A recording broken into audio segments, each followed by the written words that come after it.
مولانا فضل الرحمان صاحب آپ کے ساتھ تعزیت کرنے آئے، اس وقت یہ خبر بہت چلی کہ بنیادی طور پہ تو جے یو آئی ایک ہی جماعت تھی، پھر وہ الگ ہوئے، جے یو آئی سین بنی اور جے یو آئی فے بنی، فضل الرحمان صاحب کی اور سمیع الحق صاحب کی دوبارہ اکٹھا کرنے، ضم کرنے کی بات ہوئی۔ اچھا آئیڈیا نہیں تھا آپ پھر متحد ہو جاتے؟ وہ آپ کے گھر آئے تھے، آپ لوگ پھر ان کے ساتھ مل کر اتحاد کر لیتے تو مضبوط ہو جاتے۔ دیکھیں، جمعیت علماء اسلام سین ایک فرد واحد کی جماعت نہیں ہے کہ جس کا فیصلہ صرف میں نے یا میرے خاندان کے افراد نے کرنا ہے۔ یہ 45 سال پرانی جماعت ہے جس کی ایک مضبوط شورا ہے، پورے ملک کے کونے کونے سے اس کے اراکین ہیں۔ ہمارے تمام فیصلے مشاورت سے ہوتے ہیں۔ مرکزی مجلس شورا ہماری جماعت کا ایک با اختیار ادارہ ہے۔ اس کے سامنے کوئی ایسا نقطہ جو ہے، کوئی ایسا ایجنڈا نہیں رکھا گیا انضمام کا۔ تاہم مولانا فضل الرحمان صاحب پاکستان کے ایک بڑے زیرک سیاستدان ہیں، جامعہ دارالعلوم حقانیہ کے فارغ التحصیل ہے، 8 سال وہ جامعہ دارالعلوم حقانیہ میں طالب علم رہے ہیں۔ ہمارے خاندان کے ساتھ ان کے دیرینہ تعلقات ہیں، ہماری غمی خوشی اکٹھی ہوتی ہے۔ تاہم صلاح مشورے، ان کی سرپرستی، ان سے معاونت ہمارا جاری رہے گا، لیکن سیاست علیحدہ علیحدہ ہو۔ تو میں نے تو یہی کہا نا کہ ہماری اپنی مجلس شورا ہے۔ اگر مستقبل میں کوئی ایسا ایجنڈا آیا تو وہ مجلس شورا کے سامنے پیش کیا جائے گا، پھر اگر مجلس شورا اس بات پہ قائل ہو گئی تب اسی کے مطابق پھر فیصلہ ہوگا۔ نہیں، یہ کیا ثانی صاحب، اس دھماکے سے پہلے دھمکیاں بھی موصول ہوئی ہیں آپ کے والد کو، آپ لوگوں کو مدرسے کے اندر دھمکیاں کس کی طرف سے دی گئیں؟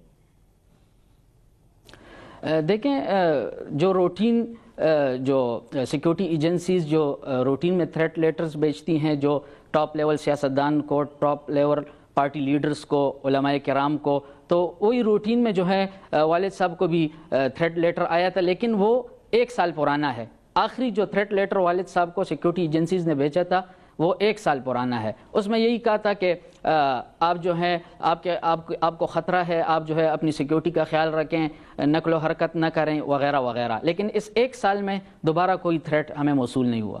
اچھا ثانی صاحب، افغانستان کی حکومت کا کیا موقف ہے پاکستان کو لے کر؟ آخر پاکستان کی حکومت سے کیوں خائف ہے افغانستان؟ افغانیوں کے انخلا کا سب سے بڑا مسئلہ ہے یا اور کوئی مسئلہ ہے؟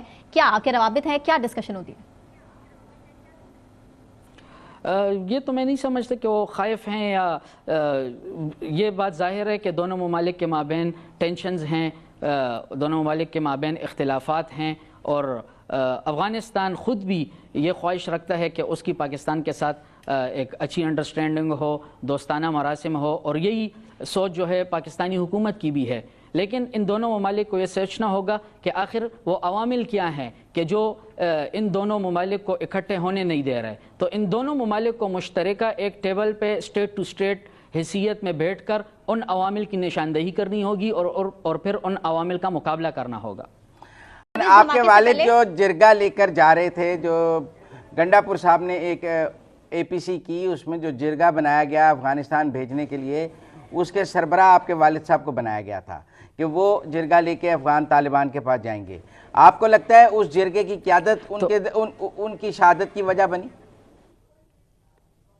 دیکھیں، ہمارا الحمدللہ ہمارے خاندان کا، ہمارے والد صاحب کا، ہمارے دادا جان کا ہمیشہ سے یہی کردار رہا ہے کہ اس بیلٹ میں خون خرابہ رک جائے، پاکستان اور افغانستان میں ایک پرامن نظام ہو، ایک پرامن حکومت ہو، افغانستان میں پرامن زندگی گزاریں اور پاکستان میں پرامن زندگی گزاریں۔ اور ان کی جو ہے کوشش ہے ان دونوں ممالک کے بیچ میں ٹینشنز کم کرنے کے لیے تھی۔ میں سمجھتا ہوں کہ والد صاحب مولانا حامد الحق شہید پر جو حملہ کیا گیا ہے وہ ان پاکستان اور اسلام دشمن قوتوں نے کیا ہے جو ان دونوں ممالک کے مابین امن نہیں چاہتے، جو امن دشمن ہے، جو نہیں چاہتے کہ پاکستان میں خون خرابہ رک جائے، جو نہیں چاہتے کہ پاکستان میں امن و امان ہو، جو نہیں چاہتے کہ پاکستان میں بھی ایک مضبوط مستحکم اسلامی حکومت ہو۔ آپ ٹی ٹی پی کے بھی حامی ہیں، افغان طالبان کے ساتھ ساتھ ٹی ٹی پی کے بھی حامی ہیں؟ نہیں جی، اکابرین پاکستان، بالخصوص مولانا سمیع الحق شہید، ہمارے جامعہ کے بڑے شیخ الحدیث ڈاکٹر شیر علی شاہ صاحب، مولانا حامد الحق شہید، اسی طرح مولانا فضل الرحمان صاحب، مفتی تقی عثمانی صاحب، پاکستان کے سارے اکابرین کا متفقہ فیصلہ ہے کہ پاکستان میں کوئی بھی جبری جو کارروائی ہے اسلحے کے زور پر کسی گروہ کی طرف سے، وہ بالکل ناجائز ہے۔